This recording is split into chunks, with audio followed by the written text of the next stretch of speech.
It's 3 a.m. You wake up to discover you're on the couch, cuddling with your laptop. You cringe. Ugh. Another night wasted, working through dinner, ignoring your family. You should get to bed and grab a few good hours before the day starts up again. But then, hey, it wouldn't hurt to just crack that laptop open for a minute. Make sure no critical emails have come through. I'll just skim through and make sure. Good morning, honey. What? Who? Where? You glance at your phone. It's 7 a.m. You're still on the couch, spooning the laptop again. Your spouse doesn't bat an eyelash. Just another Tuesday. Fuck. This is work addiction. It's insanely common, and it's where MaryBeth Hyland was not so long ago.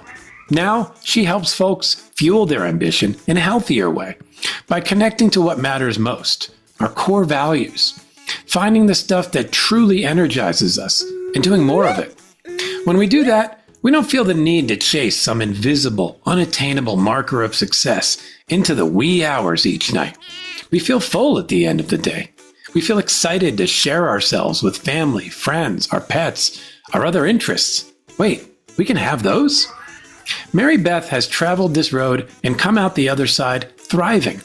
Just check out the view behind her on the video version of this episode to see how well things are going. Welcome to the DesuckifyWork podcast, the show where we cut through the BS and find ways to make work more fun, more human, and less ridiculous. All of which makes your business more profitable, by the way. If you enjoyed this one, please like, share, rate, review, or subscribe to the podcast. Let the desuckifying begin. Here's MaryBeth.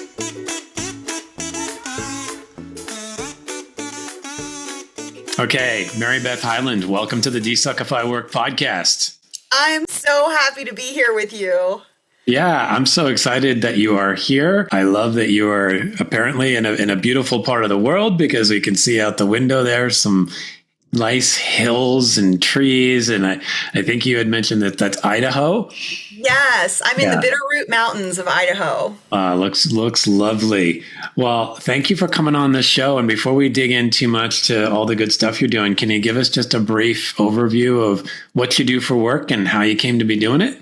Sure. I have been running my business, Spark Vision, for over a decade now.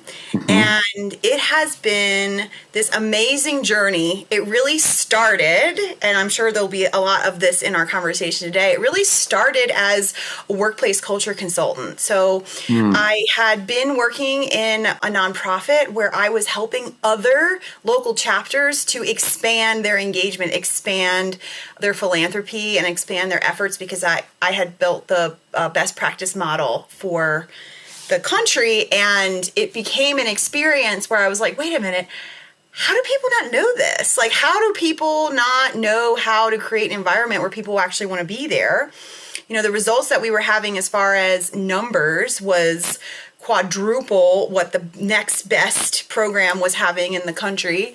And so it was an experience that was like, oh, wow, this is a skill, right? This is like an actual gift because mostly I grew up being told that my emotional intelligence and sensitivities were the worst parts of me and the things that I needed to change and not be so damn sensitive, right? And those kinds of things like where I learned as an adult and going into my career that those were the things that really created more engagement, more connection, more purpose, more energy, where people wanted to be there because I could tune into that and be aware of how things were being impacted in the culture. And so when I stepped out on my own, it was a really beautiful experience where people were like, I don't know what you're doing, but we want to hire you because we need help with our culture. You know, we need help with getting people across the generations to get along with each other. That was kind of my specialty when I first started out. And then, you know, over time, I wound up working with like loads and loads of organizations on helping them to uncover and understand what are their core values, and then how can you bring an organization together through those shared core values versus, okay, we do this for one group and we do this for another group and we do this for, you know, this group. It's no, what do we do for the entire group to come together? and a cultural norm, and values were the answer. And so I did that work really pretty much exclusively for, I'd say, about 8 years. And then I wrote a book called Permission to Be Human, The Conscious Leader's Guide to Creating a Values-Driven Culture. And I wrote that because I knew it was time for me to pass the baton to more people, right? Not everybody could afford to have a culture consultant come in and do this work. And I knew that this was a proven framework. I had done it with, at that point, I think it was like 30 or 40 companies. So I knew that it worked. I knew it worked with all different types of, hospitals to higher ed to local nonprofits, right? It just worked. And because it was humans that were working there. So the book was really my opportunity to say, okay, here you go. Here's the step-by-step playbook to anybody who is interested in taking this on. And then I started shifting into more of a coaching role and supporting people by walking alongside them in those processes and really helping people to learn that really culture starts with you and it starts within yourself. And so if you are burnt out, stressed out, overwhelmed, feeling like there's never enough time, it doesn't matter what the whole organization is doing, because the culture inside of yourself is reflecting that kind of energy, right? And so you can have the greatest wellness programs and, culture programs. And if you are in a toxic environment and stressed out, it doesn't matter how much you meditate, right? Like, it doesn't take that away. Yeah. It is just an opportunity for people to learn how to empower themselves in setting values-driven boundaries, and how that actually empowers way more people than sometimes even a whole program can. Because when the leader starts to say, I'm not going to take this work home on nights and weekends, or I'm not going to create a stressful environment because I'm not stressed, that's where the biggest impact can really be made, right? In that micro level that actually impacts the whole macro level. I'll never forget when I started doing it in my own life. I used to get so stressed, so burnt out, so overwhelmed, and it was standard. I was fine with it because I just accepted that that's what it meant to be successful. I had told myself that. And then I started to get help, and I started to change the way I showed up in the office and with volunteers and with colleagues, and people were like, what happened to you? Like, why aren't you running around like a chicken with their head cut off? Like, that's what we do before these big events. I was like putting on conferences and things like that. And I was just so calm in a way they hadn't experienced that everybody else started to get calm. Right? So it really got to, on a personal level, experience it and then be able to utilize those tools, those frameworks, those skills to help more people to influence not only the culture around them, but the culture inside of them. And that's what I really focus on now, is working with those high achievers who are either leaders within an organization or they run their own business, and they're like, this ain't working. I might be checking all the boxes that say I'm a success. I might have the title, the reputation, the awards, the money, the house, the car, whatever, but I'm miserable, right? I'm like dying inside.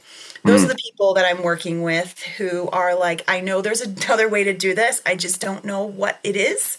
Yeah. And so it's been such an honor to be able to help so many people, because I know that when they take the reins back in their own life and they say, I get to live in my values every day, I don't have to just go about like I have no say in this. They start to take their power back, and then people around them start to say, oh, that's a choice. I could maybe choose that for myself too. And maybe they could actually give me some guidance on what that looks like. And so that's been really rewarding. And it's just so awesome when you go. I was literally just on a coaching call right before this with somebody who was golden handcuffs to one of these, multi-six-figure clients that was so miserable, ruining her, like sucking her soul out of her body. And she just thought she had to, because that was how she paid her bills. Yeah. And then we got to uncover, like, is it worth that? Right? Like, is it worth that exchange? Yeah. And what would it look like to start to set some boundaries And now she doesn't work with that client anymore. And she has a bunch of smaller clients that she loves, who adore working together, that are soulmate reflection clients. They are light up their shared values together regularly. And she didn't even know it was possible, because we so often, especially as leaders, as entrepreneurs, right? We often get comfortable in the discomfort. And so to be able to say, I'm actually going to get uncomfortable in putting myself into a place that's actually where I was always meant to be, which is in alignment with my values, that's can be a really big, scary thing. And to have somebody to walk alongside you in that journey is really my honor these days. Yeah, I mean, that's really beautiful. I love all of what you just said, and there's like a lot to unpack in there, and I think we can spend this conversation unpacking it. Before we go too far down that thing, there's just a few things I want to uncover about your own experience with work. So one question I love to ask people is, what role does work play in your life? Well, it's definitely evolved, but I would say the role that it plays right now is that it gives me a sense of purpose, a sense of impact and meaning in my life. And that is not what it was in the past. Okay. But now I would say that in the past, it was really about like validation and success from other people's perspective about what success looks like. And now I know that when I do my work, I'm making a difference in the world, and that is what matters. Yeah. Yeah. What made that shift for you? Being a clinically diagnosed work addict and having incredible bouts of insomnia and self-hate and just riddled with fear and feeling unworthy and not good enough and constantly trying to prove myself all the time for external validation. That was my story. I mean, the majority of my life. And then in, I'd say the last probably about 15 years is when that started to change, because I think most of us, they get it right away when you say it, but they didn't know before. But we carry the programming over from the way we were raised. So if you were raised in a family where the way you receive love is getting straight A's and, winning the awards and being the first chair in the band. And, those were things that I did. And that was how I got love. And if I didn't do those things, there was no love to be found. And so I was literally beaten into me that I wasn't good enough on a regular basis. So I had this voice in my head that was constantly telling me, if you don't work your ass off, you're lazy. If you don't go above and beyond, you're disposable. If you don't, if you sleep through the whole night, then you obviously don't care enough about what you could be doing if you just woke up a little bit earlier and could make more happen. And those were, programs and messages that were just kept being validated for me from the people who raised me, of like, these are the rules, this is how it works. Yeah. I mean, it's interesting, right? Because, if we get those messages at home, they get obviously reinforced at school. I mean, school is interesting in how it really sets us up to feel our worth through achievement. And if you're pretty good at doing that, even more so. Like suddenly, like all of the reward systems are set up for you to push that to the maximum. And on the flip side of that, what I notice is the ability to do something wrong or make a mistake or fail, God forbid, is seen as like the worst thing in the world. And then, you enter the world of work and trying to learn and grow, and you're not allowing yourself the ability to fail and make mistakes, which is actually a great way to learn and grow, because your brain is going like, no, I'm not worth anything if I do that. So even though I might go further by doing that, I can't stand the pain of being perceived as somebody who's not Perfect. Right. And I'm really intrigued by what you mentioned, this clinically diagnosed work addict. Is that actually like, did somebody diagnose you, and how did that come my about? therapist did. Yeah. She said, "Oh, you have a work addiction." Hmm. And I was like, well, what does that even mean? Like Yeah. I'd heard of like a gambling addiction, a sex addiction, a drug addiction, alcohol addiction. Mm-hmm. She's like, it's exactly what it sounds like.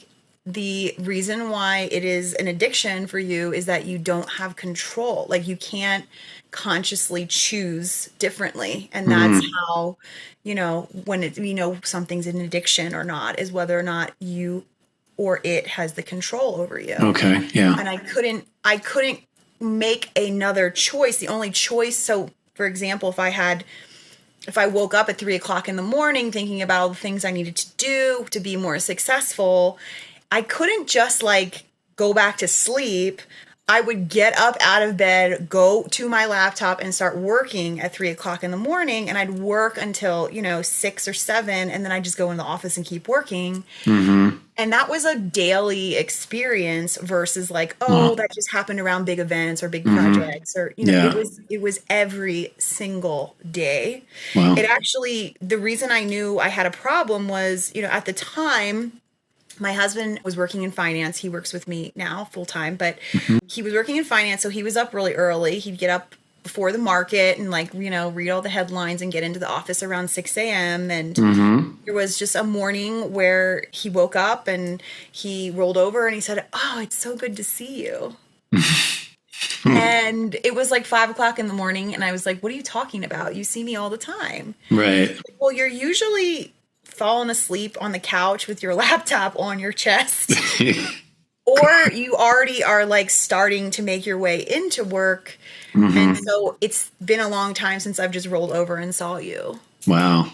And that he was not being mean. He was not being judgmental. He was just speaking the truth. I didn't even know. I was so unaware of how bad it was. Yeah.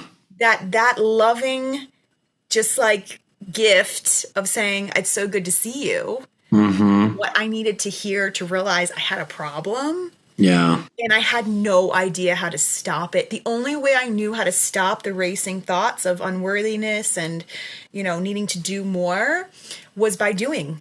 That was it. That was my only response. Yeah. I did not have another way of making that, just that screaming voice in my head to slow down or get a little bit quieter. It was like, well, you just got to do the work. So then I learned there's other work that you can do. Yeah. The inner work.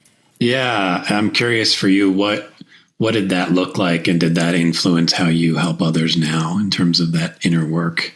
Oh, huge. I mean, I would say every single person that I have the honor of working with has had something that can connect to that. And especially in America, we have a really deep programming of like hustle culture, and that's really seen as somebody who's doing their best is somebody who is just working their butt off all the time. And that is what deems you worthy, right? Or good enough, or you're trying your hardest versus, well, what if I just took a day to be out in nature and saw what inspiration came to me, and that's where I got the solution for this big project that I have coming up versus sitting at the computer and grinding. And so a lot of my clients, they can really relate to feeling like they don't have permission to do it differently because the culture around us says this is the way that's honored. This is what we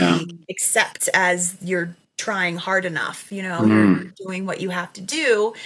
And that has been really rewarding to be able to not just be able to have empathy for where they are, but to be able to take myself back into how really crippling that is. And understanding like it is crippling and it will take over and it will keep you trapped. One of my mentors says, protecting your own hell. It keeps you protecting your own hell in a way that we don't even know we're doing it. Yeah. And because I've been there and I've done it and I still do it, right? I'm not like, everything's rainbows and sunshine every day.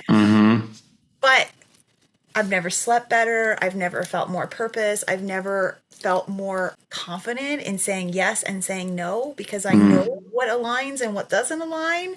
Yeah. And it's no longer a, second guessing your own value or worth. And that is what most people, I'd say the majority of human beings, they have an invitation to take that journey in this lifetime.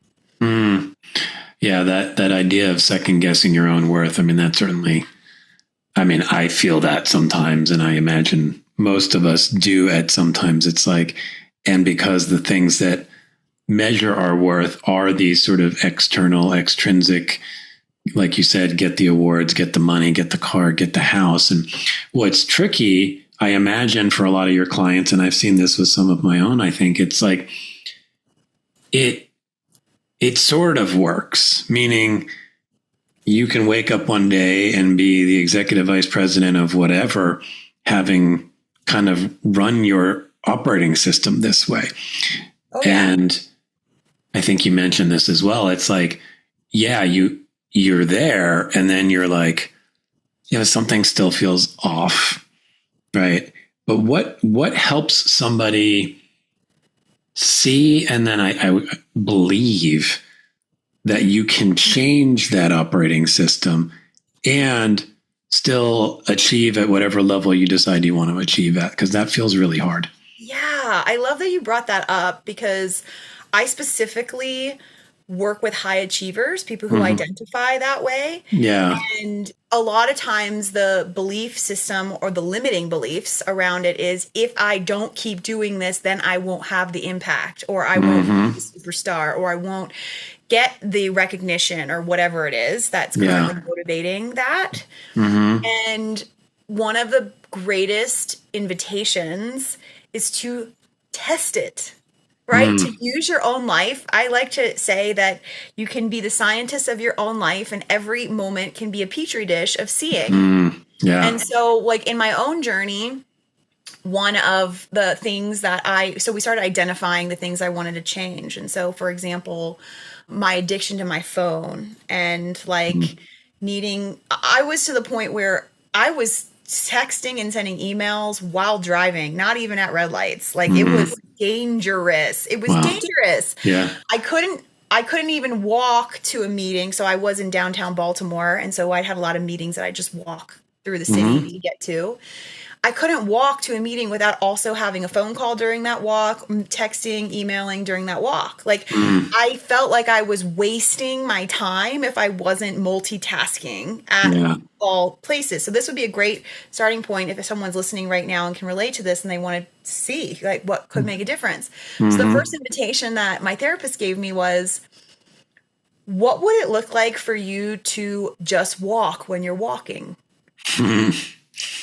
I'm like, what are you talking about? Like a crazy person? What are you talking about? What does that even mean? I need to at least listen to a podcast. Right. Like, yeah. I was like, what a waste, right?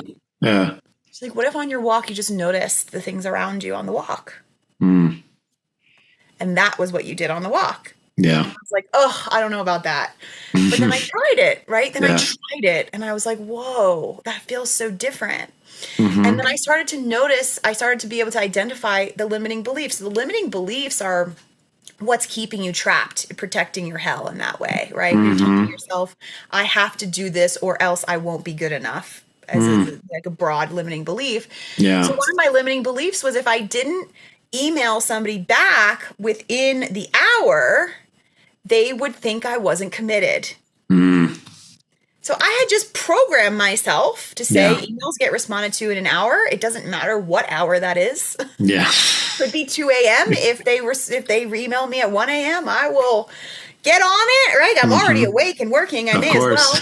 And so we started with, well, what would it look like for you to respond in 2 hours? What do you think is going to happen? Well, my thought was that I wouldn't be reliable. They wouldn't want to work with me. They wouldn't, right? I wouldn't be, because I had set this bar, this inappropriate bar. And so it was like, well, let's just test it out. Let's just test it, right? Yeah. And then slowly that became 24 hours. 48 hours, right, depending. And then there was this agreement that I gave myself a new agreement that I will respond to all critical emails within 24 hours and anything that is time sensitive, right, within 48. But otherwise, I can respond whenever I have the capacity. It's not going to determine whether or not I'm a good person or a loyal person or somebody who's on it. And that's what I would encourage anybody who's listening who thinks, I don't even know where to start. Yeah. Take one limiting belief that is keeping you stuck, right, in a pattern. Just notice, what are you telling yourself? Email's a great example, right? Like, what are you telling yourself about what is required or expected of you?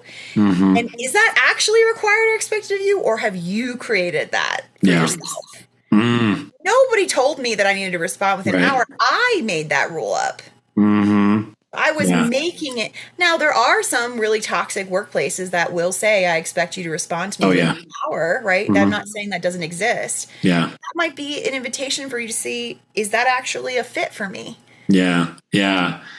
Yeah. There's a few interesting things that I'm hearing in this that I want to dig into more. One is this notion of walking while not doing anything is really interesting because at one point, I think my earphone things, the Apple things, they died.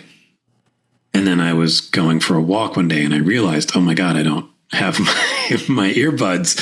And I'm like, how do I live? Like, what do I do? Like, and for me, it was mostly like podcasts and books and stuff like that I would do, or occasional catch up on a call or something. But it was weird. And what I noticed, I'm curious if this shows up for you or any of your clients, but it's like, it's really hard to be alone just with your thoughts and the feelings and all that stuff that's just sitting there percolating and never really gets much of a chance to show up if we're constantly on it. And so how did you find that tuning for yourself? Did you notice that you were now having to deal with some of the actual thoughts and feelings that you had? Of course. And what helped you?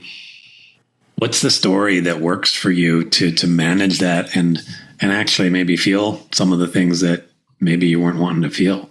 Yeah. TJ, this is just such a common human experience. It's so prevalent because especially with the rise of technology, we really are in a place where 24/7 is available. It's right there. It's right at our, the fingertips of our cell phones. Yeah. We can be plugged in everything all the time. And so that makes it a lot harder than before the internet. Yeah. Right. So when we think about the conditions we're living in right now, it's so easy, like you're saying, of like, oh, well, I'm going to go on this hike, but I'm also going to listen to something while I'm on the hike because that kind of forces out me listening to myself. Right? Yeah. For better or worse, sometimes that's a gift to give yourself. It's like I'm giving myself this gift of, and consciously choosing that, right, to make that happen. Now, when it comes to sitting with thoughts and things that you don't want to sit with because they're uncomfortable, because they make you think of things you don't want to think about, that is the biggest invitation for giving yourself permission to be human, right? Yeah. Because what often happens in those moments is that we think, if I put more energy into this, I'm making it bigger, right? Sometimes people think, well, if I think about how toxic this environment is that I'm in, then it's going to make it worse for me because I'm actually looking at it, and then I'm actually saying, I can't deny it, and it's just easier to avoid it or to numb it or to pretend like it's not that bad, right? That's like really common, normal human behavior. Yeah. And so the process of sitting with yourself, creating a sacred space, is a powerful intervention in saying, I actually do have the capacity for sitting with that. And so I would invite anyone who wants to do that to have boundaries with yourself first, because it's not always the best thing to say, I'm going to sit in silence and specifically ponder around this thing I don't want to be having in my life. That might not be actually meeting you where you are. Yeah. Right? So, especially when I facilitate retreats and workshops, I always tell people, you are the one who knows best for what you have the capacity for. So if you are in a place where you want to pull out, the skeletons from the closet and you are ready to go all the way into the dark places, do it. Yeah. If you have never even opened the closet to see what's in there, don't do that today. Yeah. Like maybe you can look a little bit in there, but don't feel like you have to push yourself to the furthest end. Meet yourself where you are and take one baby step forward. That's the biggest. And so if it's challenging for someone to sit with themselves and their thoughts, my first invitation is to do it for 1 minute. Just 1 minute. Just 1 minute. And I have a framework that I love that really helps when you're noticing things that come up that you don't like or you don't want to be with. And so it's notice, forgive, choose again. So the first thing you do is you just notice, I'm noticing that I'm ruminating on how overwhelmed I am right now. Right? Let's say that, general concept of what I know. I'm not comfortable ruminating on that, right? So I'm noticing that I'm feeling discomfort around being overwhelmed right now. I'm noticing that. So that's the notice. Yeah. Then you can start to notice other things like, what does it feel like in my body? I'm noticing that my armpits are a little sweaty. I'm noticing that my stomach feels uncomfortable. I'm noticing I feel like there's a lump in my throat, right? You just start noticing more. But this time you're not just noticing your thoughts, you're noticing your body. How does this show up in my body, right? So this is the first step of separating yourself from it happening to you to something that's happening and you get to observe it. That's mindfulness. That's mindfulness. It's becoming the observer instead of allowing it to drive you, right? So it's like, I'm noticing that. The next, which this is the step that I think most people don't do, but this is such a key step, is to forgive yourself. Forgive yourself. So I actually like to put my hand on my heart and I rub my heart in a circle. So I'm really like you would a child. You were comforting them and rubbing their back. And I just say, I forgive myself for having those feelings of overwhelm. I forgive myself for ruminating on what doesn't serve me. I forgive myself for being in a place where this is so uncomfortable. I forgive myself for all of that. I forgive myself. Right? Wow. And then step 3 is choose again. So it's like, okay, I noticed it.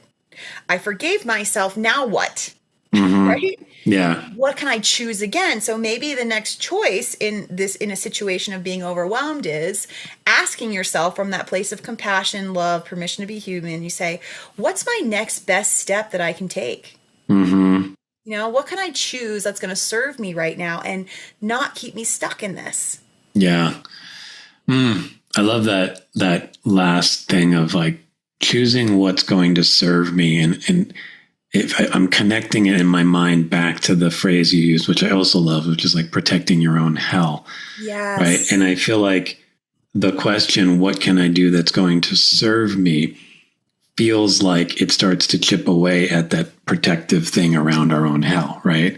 Absolutely. We have been choosing things that are not serving us, probably mostly subconsciously or unconsciously. Exactly. And now we're making that intentional conscious choice to say, well, what would actually move me, towards something that I want in my life, as opposed to the weight of what I should be doing, what I must be doing. Yeah. And I love the connection to the body too, because I was talking with a client yesterday and I just kind of noticed he's a head person and I'm a head person too. Like I believe somewhere in my body, in my soul, that everything can be thought through and figured out. And so when you talk about like feeling the connection in the body, like it's taken me a while to even sort of recognize that I have a body in a way. Like, it's kind of like, well, yeah, the body's there, but like, I can't really feel it other than like I bang my elbow and I feel that. But like noticing the actual sensations in the body and starting to connect some of the dots between like, every time I'm overwhelmed, it's showing up here in my stomach or it's showing up here in my shoulders and all that. Like, and realizing that the body can hold some of the solution too, meaning like moving yourself differently may be an answer more so than solving the puzzle you know? Yes. Yeah. It's true. Yeah. Yeah. It's so true. There's an expression, your issues are in your tissues. I love And that. if you've ever, there's a great book called The Body Keeps the Score. Oh, I've heard of that. Yeah. And yeah, and it really talks about the science Mm-hmm. around traumatic experiences and events, big and small, and how Mm-hmm. they get trapped in the tissues of our body. Yeah. My husband actually just became certified in something called the Emotion Code, Body Code, and Belief Code. It's this energy work specifically around removing trapped emotions in your Wow. body through Mm-hmm. energy work. So if you would have, this guy used to run a sales team in finance, like Like this the is other so side of that. far, Yeah. he was like a lacrosse player, Yeah. like super like Yeah. pro-y kind of like that. Yeah. What do you mean, Yeah. I get it. energy work? Come on. That's not real. And so I'll tell you, it has been the most profound thing to couple the work that I get to do with people that's primarily in the mind and heart, I would say, are the two places I work. And he really works in the body. So it's been this beautiful kind of marrying of both of our skill sets that now clients are now, so they'll have, for example, we just did a combined session with somebody yesterday, and it's like this woman's talking to me all about these issues that she's having and her unworthiness feelings and, being so overwhelmed by not being acknowledged, validated, recognized. And I help her with those limiting beliefs and thoughts. And then he just does an energy session with her. And she's like, I don't know what just happened, but I just feel totally at peace right now. And I don't know what I can't. And I was like, then great. Right. Like, we can't always think it through in a logical way. But when we are aware of the fact that we're all every single thing is made of energy, right? We as human beings are just energy. These glasses on my face are energy. This laptop is energy. Everything is just energy.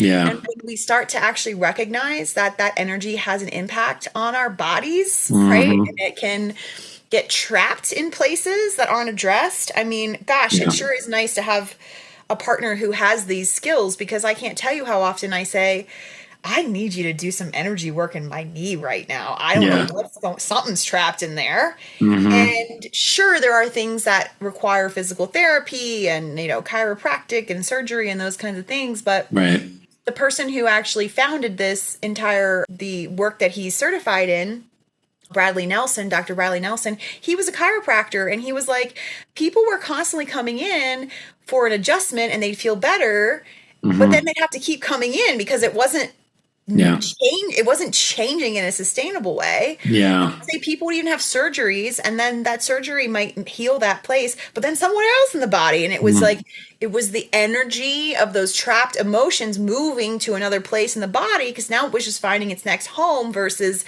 actually doing that energetic work that happens in the healing process when you listen to your body. One of my favorite quotes is, your body speaks to you in whispers, and when you don't listen, it screams. Yeah, I get that one too.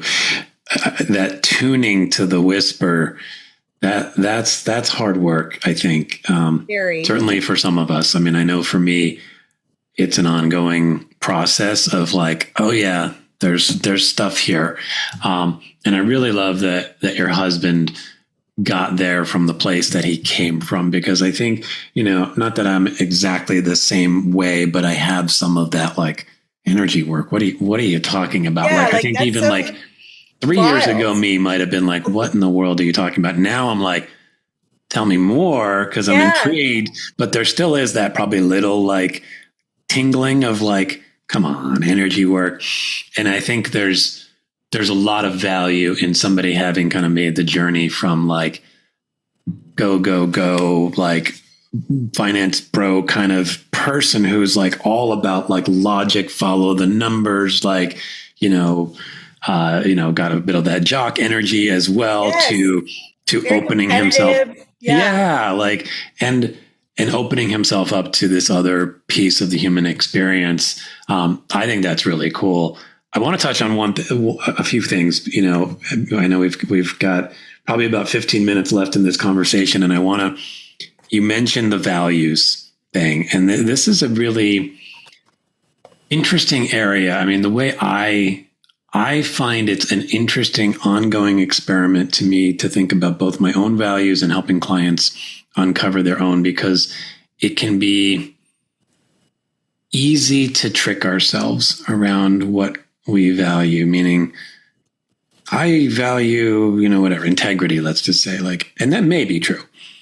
But for a lot of folks, like, is it really true if you really look at how you show up, or even how you're trying to show up? Are you doing the things in align with that? So what is your way of helping people get to the most true version of their values that's possible? I imagine there's always some layer of story mixed in with it, but how do you help people really get there? I love that question because on paper, so a lot of people will like do a quick evaluation. In fact, we have one. It's corevaluesquiz.com. If people want to take a quick self-identify what their, quiz and get a report. Yeah. And then they think, okay, that's it. Yeah. And it's not. It's like nowhere close to it being it, right? It's like the beginning possibility of what it might be is having that list of words that you've said, okay, here's my list of values of things that drive me, which is how I see core values as things that drive you. Versus like you can have values or things that are a part of your operating system, but they don't drive you, right? Yeah. So we're talking about core values here. And a lot of times what people don't realize is that one of the second questions I ask after people have their profile is I say, are there any values on this list, core values, that you wish didn't drive you? That can be one of the most illuminating questions to ask yourself because, for example, if like one of mine was achievement, used to be a core value, used to be achievement. Yeah. And I wished it didn't. I wish so badly that I wasn't, that was where my work addiction came from, right? Of just feeling like if I wasn't doing this at the max, I was a failure. And that's not what true, authentic core values feel like. Yeah. They feel like love. They feel like authenticity. They feel like purpose and meaning, and they're energizing. One of the things I tell people all the time is that you're not drained from doing too much. It's from doing too little of what ignites your values. And that's big because sometimes, so if you were to ask the average person, what are your values? If they have no experience with it, they're going to say things like family, health, success, right? Something like that. Yeah. And it's like, well, is that where your behaviors are in alignment? Because are you showing up that way, or is that what you think you should say because the people around you have domesticated you into that belief system? Or is this truly you at your core? Yeah. And that's one thing to just ask that question to someone. It's another thing to give them exercises and tools and invitations to go deeper. And so some of the exercises that I do with people, and this is something anybody can do, anybody listening today can do it right now. One of the most powerful ways to be able to see what are your values right now is to kind of reverse engineer them. So I invite people to do something called a drain fill exercise. Just cut the piece of paper in half, write on one side the things that are draining you, taking energy away from you, aka violating your values. And then on the other side, what's filling you, what's giving you energy, what's giving you that sense of aliveness, the things that reflect your values. Yeah. So when you just do a dump out of those kinds of things, whether it's, the way you're talking to yourself in your mind, or if it's a toxic workplace experience, it can be anything. You can go any direction you want to go on these lists. And then you go back and you look at your list of values and you say, okay, well, where in here is this showing me these core values? Where are these core values showing up in these experiences? Yeah. Am I activating them so they're showing up in the alive side, the fill side? Or am I seeing them so much on the drain side because they're violating that part of me? Right? Yeah. Especially when it comes to things like authenticity and inner harmony. Yeah. It's so easy to see how quickly you violate that for yourself when you make these kinds of lists. Yeah, I can see the power in that. I mean, the energy, you feel it. And I think, what you're doing is connecting awareness to what you're feeling, right? It's like Yeah, I always feel drained after doing certain things and then recognizing, oh, okay, now I see why that. And I like that it reveals certain truths. And you mentioned this idea of this is what I should want, family, success, health, whatever. And there's this dichotomy between like shoulds and wants that I love, like as a conversation starter. It's like, it's okay to want what you want. And I think that's for a lot of people that actually feels like almost sacrilegious to say, what do you mean? I can't just want what I want. It's like, I have to sort of fall in line with expectations and all that stuff. And, you can really notice it with some people, like the word should actually comes up a lot just as they're talking. Well, I should do that. Or they feel guilty. Like you just can ask a simple question like, what'd you do yesterday? It's like, oh, I should have worked out, and blah, blah, blah, but I ended up doing this. And it's like, well, why do you feel like you should have worked out? But it's like that's where all this juice feels like it lives, is like that conversation between what we should do and what we want to do. So true. That's such a great like tripwire word is should. Yeah. Should, have to, need to. Those are all tripwire words of like it's coming from a place of judgment versus a place of authentic excitement, compassion, love, possibility. And so when you can honestly and authentically replace that with I want to, I get to, I'm looking forward to. Yeah. It really changes the energy. And sometimes it's just that tweak in language. Sometimes it's way deeper, right? Of like, I actually don't want to do that. Yeah. Yeah. I don't want to go to the gym, but I know I should go to the gym. And it's like, okay, well, if you don't want to go to the gym, why are you telling yourself that's what you should do? Right. Maybe instead it's going on a hike. Maybe instead it's like, lifting some heavy things around the house that need to be moved. Right. Yeah. Or dancing or whatever. Dancing, right. Yeah. Yes, exactly. Maybe it's something totally different that you're just not allowing yourself because it hasn't been given to you on the list of approved things by others. Yeah. Versus what do you need to approve in your own heart? Yeah. That's a really interesting distinction. It really does often feel like we have a list of approved things and we don't even see outside that list. We don't allow ourselves. And that kind of feels like it's related to certainly the title as I hear it, Permission to Be Human. Like there's something almost not human about having this list of approved ways of being. And, I think about this in the workplace too. There's definitely maybe a much tighter list around like how I should be at work. And, there was a guest on my show that was on a while back and basically said something along the lines of like, workplaces, particularly corporate workplaces, are like the most non-human places on the planet. They're just not really designed for people to be human. And if there's one thing that people would take away from your book that invites them to be more human at work, what is that? To understand what their unique values are. How they can express them in their role. Irregardless of whether or not they're the company's values. Yeah. That's so important because every single one of us is a walking, talking, living, breathing set of values. And the majority of us have not invested the energy into uncovering what that is authentically, what we were just talking about, right? Yeah.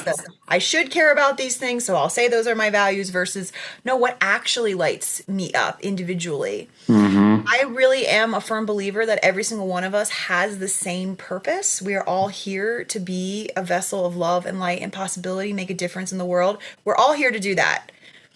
But we are here to do it differently and uniquely by expressing it through our values. And that's what makes it unique and individual because none of us have the exact same blueprint of values.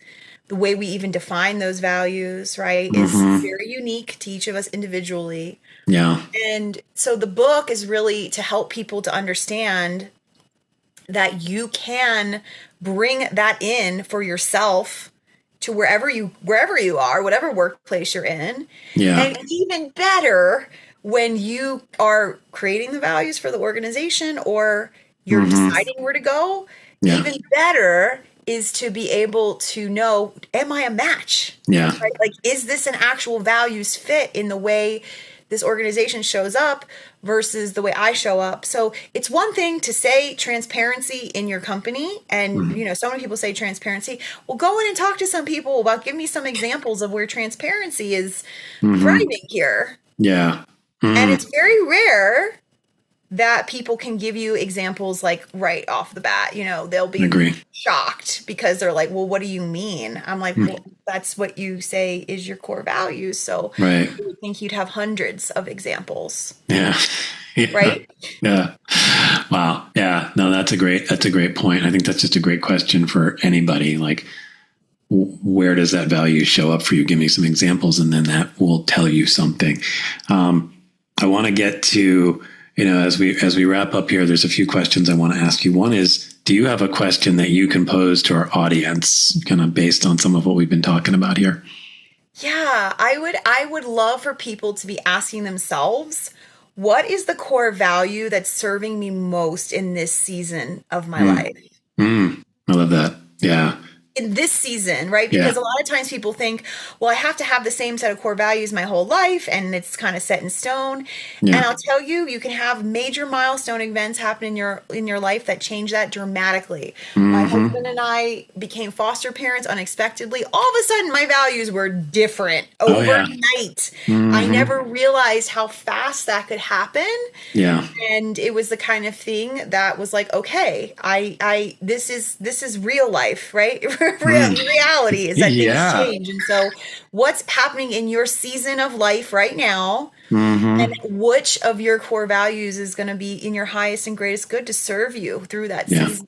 I love that. Your compass and your guardrails. I love just acknowledging that there are seasons to our life and that we don't have to be the same version. I mean, that's coming back to the list in some ways, right? It's like, totally ditch the list and listen to what's going on. Yeah. So if you could wave a magic wand and fully desuckify the world of work, what does that look like? It would be where people's authentic values are being expressed through their roles. Because it would mean that every single person had a sense of purpose. Yeah. Every day. I love that. It does. Yeah. I think that's just such a good thing for leaders to be curious about the values of their team is just such a wonderful concept, that comes out of that. So now we get to have some fun. If you've listened to my show, you hear some sound effects. I'll do a little, meows and things like that. But I've invited every guest to do any sound effect they want that will end up in the intro to our episode. So what do you got, MaryBeth? So my sound effect is the noise that I make when I'm moving cattle. So I'm a amateur cowgirl. I move cattle across the mountains and rivers and highway out here. And so this is the noise that I make when I'm getting them to move. Ooh, ooh. Yeah. I absolutely love that. And I'm really excited to have that show up in the intro. I got to figure out the right spot for that because that's a nice exclamation point to something. We'll figure that out. Well, the last question I always ask is, where can people find you online, learn more about your book and all the good work you're doing in the world? Yeah, our website is sparkvisionnow.com. Okay. If you're interested in taking that core values quiz, it's super easy, corevaluesquiz.com. And I'm super active on social media too. So you can find me, MaryBeth Hyland, Hyland, LinkedIn. We have a YouTube channel that's at Spark Vision. And I have loads and loads and loads of free practices, guided meditations, things that can help you get in deeper alignment with your values there. So if anyone's looking to actually do a practice, hop on over to the YouTube page for that. And otherwise, just sharing lots of tips and tools on the other social media platforms, but would love to be connected. If anybody's listening and feels like they were touched, moved, or inspired by this and want to continue the conversation, don't hesitate. Would love to hear from you. Awesome. Well, I'll put all of that in the show notes so people can find you nice and easily. And MaryBeth, this was just a delightful conversation. I'm feeling inspired, so I appreciate it. Awesome. I feel the same way, TJ. Thanks for having me. Awesome. Thank you. Bye-bye. Thanks, everyone, for tuning in to the DesuckifyWork podcast, and a huge thanks to MaryBeth for bringing good vibes and great insights to the show. You can follow MaryBeth on LinkedIn and check out her site at sparkvisionnow.com to learn more about the awesome work she's doing and get a free values assessment. If you enjoyed the conversation and would like to help your teams bring their absolute best to work, I invite you to schedule a free half-hour discovery session. Type meow in the calendar invite, and I'll also send you a free DesuckifyWork t-shirt. Bye, everyone.